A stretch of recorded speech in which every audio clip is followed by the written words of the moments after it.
Moving on now to urban settlement. Really, urban settlement in the Middle Ages really arguably gets going in the High Middle Ages. We don't tend to associate urban environments with the early Middle Ages. Yes, there's nucleated settlements, of course, particularly as we talked about in our trade class, these emporia, these trading settlements, but cities, as we associate with the meaning today, are features of the High Middle Ages. Following a period that we call 10th century crisis from an economic perspective, which is after the Viking era, after the fall of the Carolingian Empire, we enter in the 11th and 12th century a time period that economic historians call the Commercial Revolution. Now, as we know, it's not like this commercial revolution appears out of a bubble. It is actually appearing out of the very highly complex trading system of the early Middle Ages. But what is key for this commercial revolution is urbanization, the growth of urban centres, where these people are coming from. These new urban dwellers are from the countryside. They are a type of immigrant. In 1300, we estimate that London had 100,000 inhabitants. Paris, we estimate around the year 1300, had 200,000 inhabitants. Cities grew up in Flanders, which is modern-day Belgium and the Netherlands, because these were centres of textile production that were focused on producing textiles after the wool had been imported from nearby England. In these cities, we tend to find that strife, tensions were very common because people were crammed in together, and these are people, immigrants from the countryside, who, their default setting was not living in cities. Now, in saying that, while urbanization is very much a dominant trend of the High Middle Ages, we're still dealing with a very much rural society overall. Only like between 10 and 15% on average of the European population lived in urban settlement. Obviously, it was different in the Netherlands, where at times it was as high as 60% in the Netherlands lived in urban environments, but it is an increasing number. That's what's key. Part of the debate nowadays goes around to what extent can we separate cities from the rural areas. A lot of the argument that economic historians make nowadays is that the rural and the urban in the Middle Ages are so closely connected. You couldn't have one without the other. That urban areas are a lot less demarcated than they are today. The term that we have to describe this relationship, this geographic relationship between a town and its the surrounding rural area, is a hinterland. And the hinterland, it's not a concrete area. It depends on what the service being provided by the countryside is. The hinterland, though, is the area from which the city or the town, the urban place, draws what it needs. So it gets fuel from the hinterland, it gets food from the hinterland, it also gets people from the hinterland. And the size of the hinterland, therefore, varies on many different things. It's not a solid entity, it is very fluid. But what we can say separates urban areas from rural areas in the Middle Ages is that pretty much all urbanized areas had walls. Urban areas were almost definitively walled. This is where we get the term suburb from, suburb.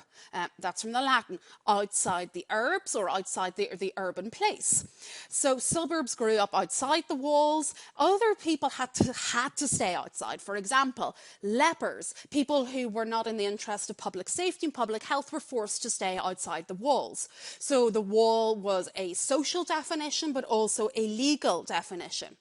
In terms of society, the society that we would find in urban environments in the Middle Ages was very different. than in rural areas. The kind of people we find living in urban areas would be merchants, craftsmen. As a result, they're not within the feudal system, they have a different relationship with the people surrounding them. So we tend to refer to the people who live in cities and have attendant different legal rights as things like burghers. Now remember, burger with an H, not nom nom nom burger, okay? Or burgess is another term for them. We might therefore, within some debates around to what extent are cities capitalist in the high and late Middle Ages compared to the countryside? Can we witness the origins of capitalism in these places? So kind of a form of proto-capitalism. Our urban housing, as I mentioned in the last video, is still very similar to rural housing. It's predominantly timber once we're inside the cities. The majority of vernacular housing across the board was going to be timber. However, the big difference between rural and urban is that the timber buildings are going to have a dual purpose of residence and other private functions, hall, etc. But we estimate that up to 60% of ground, or what you call first floors, in these timber buildings would have functioned as shops. And this would have been what differentiated timber buildings, the urban examples from the rural examples. Also, as I mentioned in the last video, we might be able to infer social status from the amount of timber involved in constructing these timber buildings, and we presume that more timber would have been used in urban examples than rural examples because medieval people just love to show off, as we know. We met the Hansa. We know they love to show off. So, can we distinguish a town by its walls? Are we looking for defences as a way to distinguish urban settlement? Well, a lot of the time, but not always. Now, remember what I said in my last video. Spain and Italy, they often have fortified villages. So it's not a universal way of distinguishing them, but it's a decent rule of thumb for a lot of Western Europe. Town defences are the poor cousin of castles. Nobody really studies town defences, but they are architecturally very similar to castles, and oftentimes are found in conjunction with castles too. But the big difference between town defences and castles is that castles are private forms of defence. For example, think of our manor. It could be a castle there. The lord is defending himself. He's not defending his peasants. Whereas town defences are communal defences. They're there to look after all the inhabitants of the town. Therefore, they think part of the reason they haven't really been studied that much is because they're viewed as being really quite utilitarian and not terribly grand. But they do have, obviously, a lot of social and symbolic value if we're dealing with the town as viewing itself as legally independent from the surrounding area and trying to mark out how its society is superior to the country bumpkins outside. Even with dealing with town defences, we're really not sure how many urban areas were walled in the Middle Ages. Looking just at Britain, John Kenyon has done work on Britain, and he reckoned about 200 towns in Britain were walled. The complication here is not all towns had walls. So while we often reach for the wall as being the sure sign of a town, and then we're like, well, except in Spain and Italy, where it does not mean it was an urban place at all, not all urban places had walls. So walls do not equal towns and vice versa. So it's open to discussion and interpretation. But what they might have been doing is reusing earlier walls. If the Romans or Saxons had defences, very easy to just keep those going, and then it was a sign of age as well. Any ones that were thrown up in the 12th and 13th century tended to have ramparts with palisades. So a rampart's going to be the wooden earthen bank. So that picture in the top right, you can see how there's a bank leading up to the stone walls. Palisades are going to be made out of, they're going to be wooden stakes Therefore, yeah, we're back to our issue of preservation. How do we find such organic materials? They can be hard to identify, particularly if a city has continued to grow. Very easy to build over the top of it. So while we're looking here at stone examples, of course, many other town defences would have been made out of other materials, timber and earth. Stone would have been horrendously expensive to build with, no matter where you were. In fact, we have documentation a lot of the time for urban settlement because they had to have a special tax granted by the king to be able to fund their stone building projects. And this type of tax is called a murage tax. So murage, mural, meaning walls, and then a special tax. So basically that means that anybody who's not a city resident, who maybe is a villager coming from the manor to sell their goods in the town, would have paid a tax to enter, and part of that would have been siphoned off to pay for the upkeep and construction of the walls. Most of the walls, even if they were built out of stone, would have been surrounded by a ditch or a moat. And it seems to be that even if there were earth and timber structures earlier, if a town was able to raise the money to build stone, they would do this. And oftentimes that was in the later Middle Ages. As you can see from the picture on the right, if they could have towers, they had towers, particularly D-shaped or semicircular ones. One thing that we find is very, very common and often bitched about in the documentation is for people to build their houses up against the town walls. This was not popular with the people who are paying for the upkeep of the walls because they're like, oh my God, people get away from our walls, you're jeopardizing them. But if you had land abutting the wall, it was a very popular thing to do because then you only had to build 3 sides of your own house. And one of the sides of your house was a nice stone wall. So those were the property plots to have, and then you could save on building. The mural towers were really expensive. So we think a lot of walled towns would have lacked them because they just wouldn't have been able to afford them. And we have very little evidence for timber towers for the same reasons we have very little evidence for timber anything. Gateways have suffered a lot of destruction in the post-medieval era. This is an example of one down at the bottom here. So you can see it looks very similar to a castle gateway. It has a defensive role, but also an economic role. This is where if you're coming in from the countryside and you weren't a resident of the town, you had to pay your tolls to enter here. The burgesses or the burghers, the town residents, controlled entry, and they controlled what merchandise came in and out of their town. There would have also have been what we call postern gates. Those would have been back gates, and those would have given ready access to the fields surrounding the town, because in small towns, and particularly those villages, those defended villages, a lot of people would have lived inside and commuted to the agricultural areas surrounding. These gateways would have been defensively the weakest point. They could be attacked, of course, and avoid paying the tolls. But they would have been, to a medieval person, probably the most important part would have been their economic lifeblood. Okay, so we've got some more unusual town defences. This is the norm, but just to look at some of the quirkier ones. Here's Oxford. This is a reconstruction.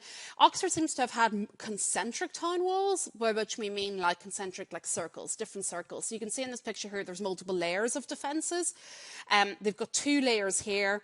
And they built the outer wall over the infill town ditch. So there was a lower outer wall and then an interior wall. And this was done to like deliberately rip off castle defences and really just show off.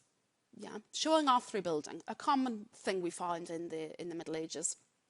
On the right here is Hull, for some reason. Hull has migrated to the middle there, but it's Hull, it's in England as well. I'm showing you this one because it's built out of brick.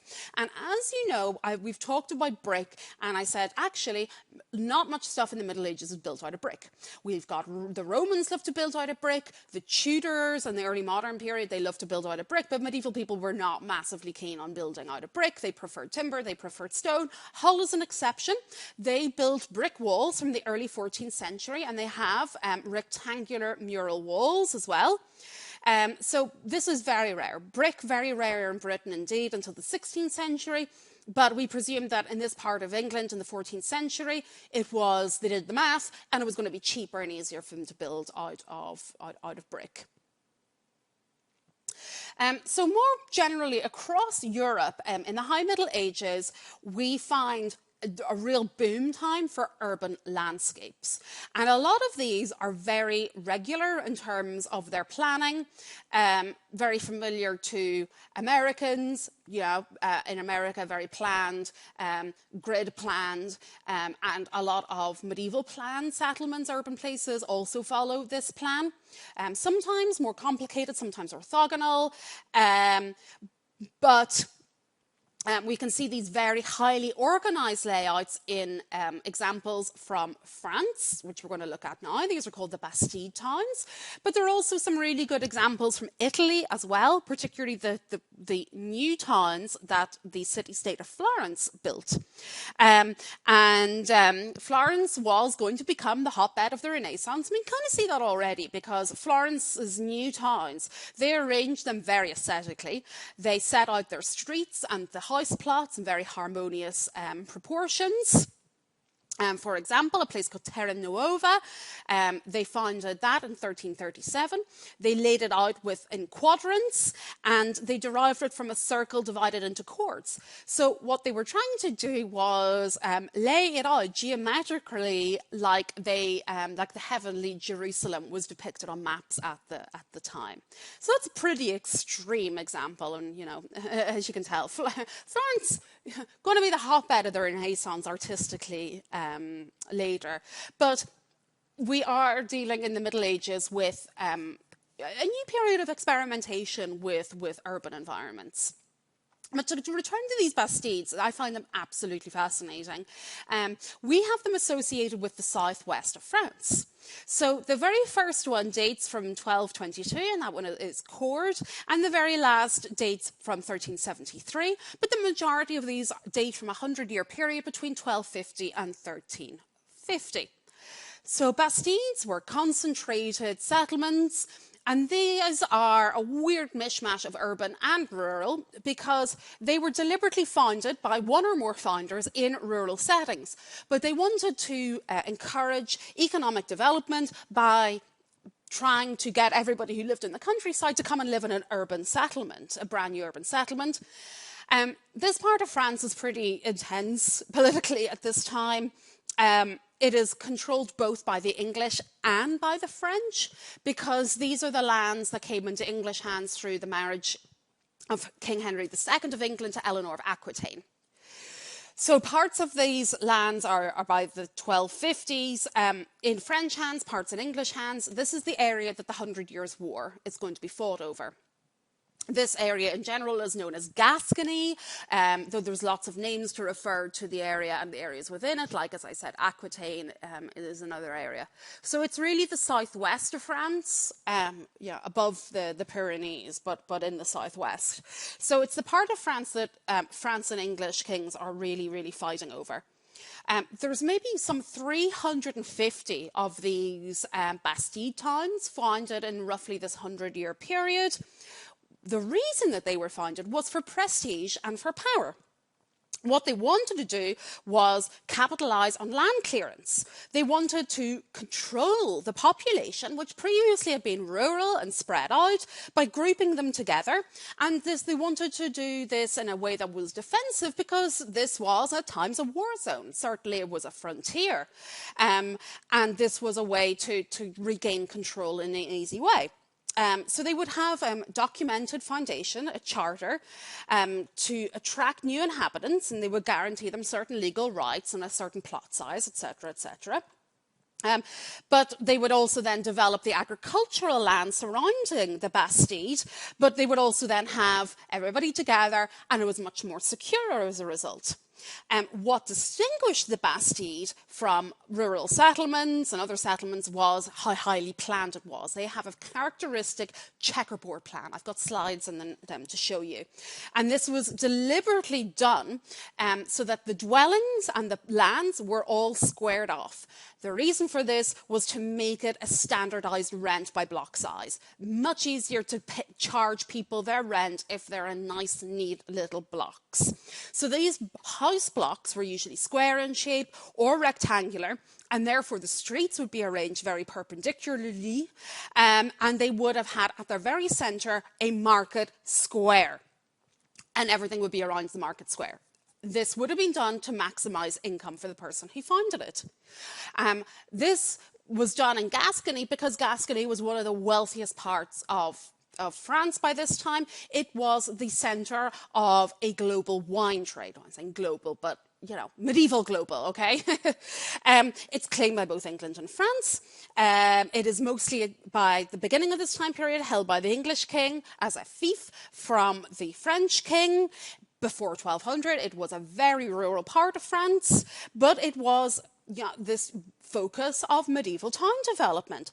The first person to do this was actually the French lord who held it, Raymond III, the Count of Toulouse, and then his successor Alphonse, and then King Edward I of England looked at what his vassal was up to and was like, hey, God, that's a great idea. I'm going to do this as well. So if you look at these maps on the right, so the one on the top right there, all these little dots are clustered around Toulouse. That's the heartland of the Count of Toulouse, funnily enough. And then you can see that they scatter about after that date when the King of England went, hey, that's a cracking idea. I'm going to copy that. So bastides were mainly founded for economic reasons, but they often had to involve partnerships because there were lots of people controlling their lands. They had to sort of like do deals with one another. And so the legal system they had for founding these partnerships was called pariage. So generally what this would involve was that overlords would create the towns on the estates of their vassals, that is, their lesser lords. So this means that the less important lords were pleased with this and would enter into this pariage agreement because they would have a town on their lands and they'd have powerful protection as well.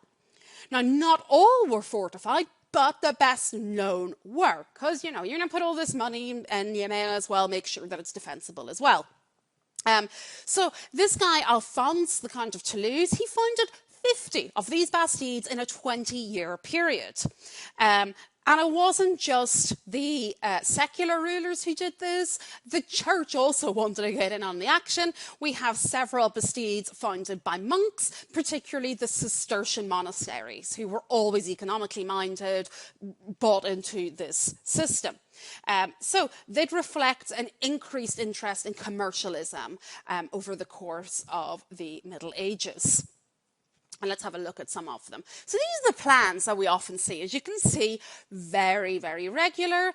This Montpazier on the top right, there's the market square. Lovely and obvious and right in the centre. And this is unusual because you might think, oh, it must be the church there. No, market square. These people want to make money.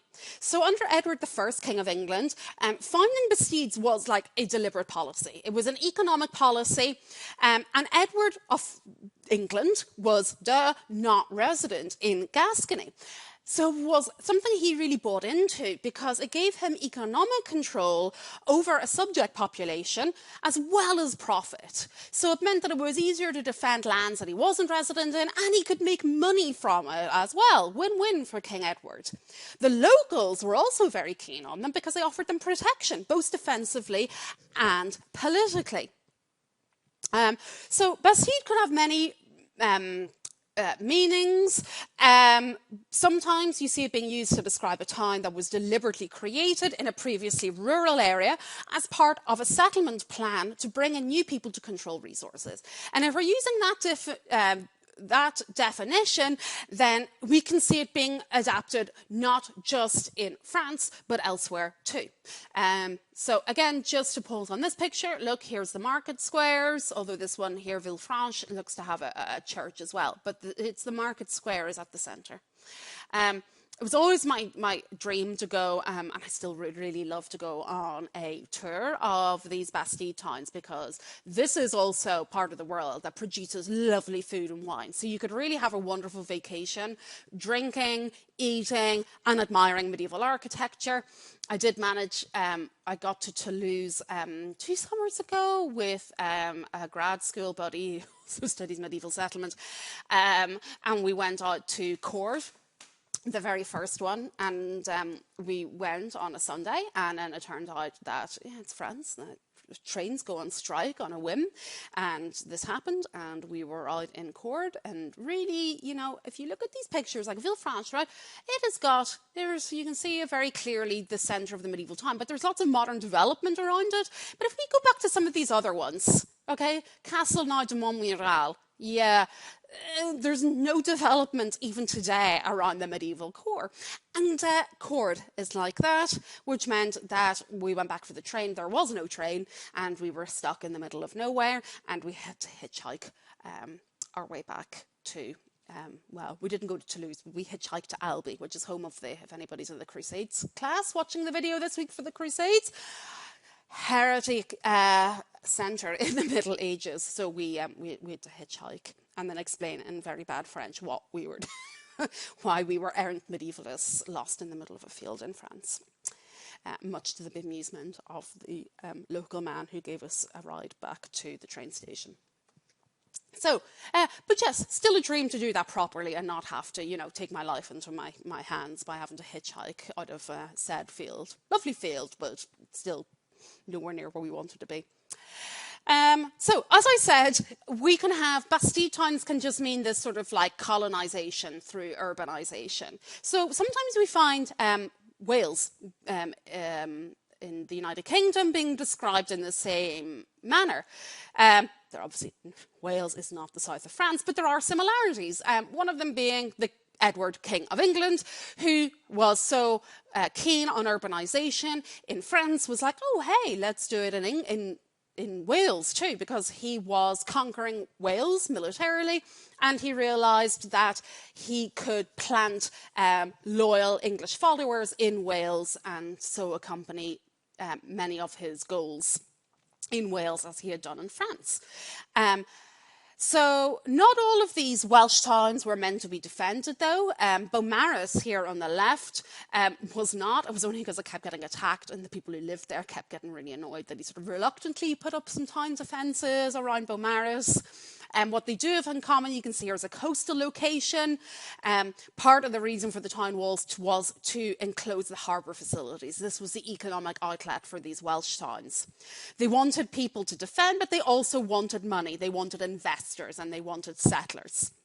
These towns also had a huge amount of symbolism because they were English people living in Wales, in Gascony. I'm sure a lot of them were English living in Gascony.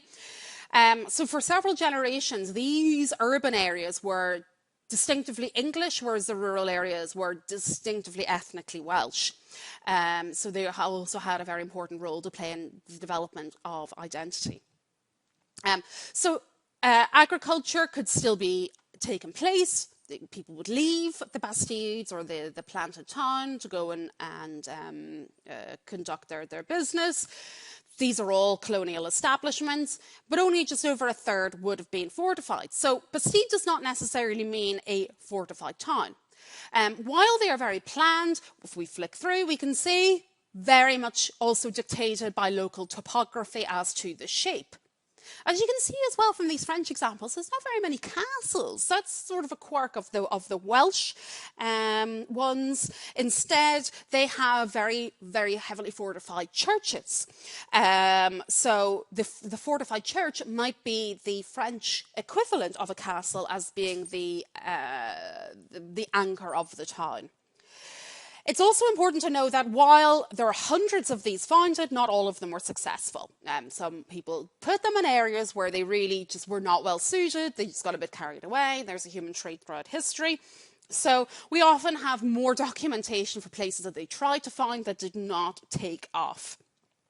A lot of people were just like, nope, staying here. It stayed rural. So as in my previous video, I mentioned deserted medieval villages, or the DMVs. We also have an issue of deserted medieval towns. My video is going to stop here. Instead, for the rest of this unit on urban settlement, I'm going to have you look at the Historic Atlas project to look more at walled towns. And this is part of a European-wide project, which is pretty rare. So you can have a look at the broader European context of walled towns. What they've been focusing on is doing atlases of some 500 walled towns and cities in 18 European countries. And then I want you to look particularly at the case of London. London is obviously the biggest city in the United Kingdom and has been an economic, political and population centre for much of its history, so it's a great case study. There's a project through the Historic Towns Atlas where you can have a look at the recreation maps of different points of London's history. So we've got ones I want you to look at in particular come from 1270 and 1540, because those are the time periods covered by this class. So I want you to look at 1270 and 1540, and then that's going to be the topic for your written forum within this Nearpod.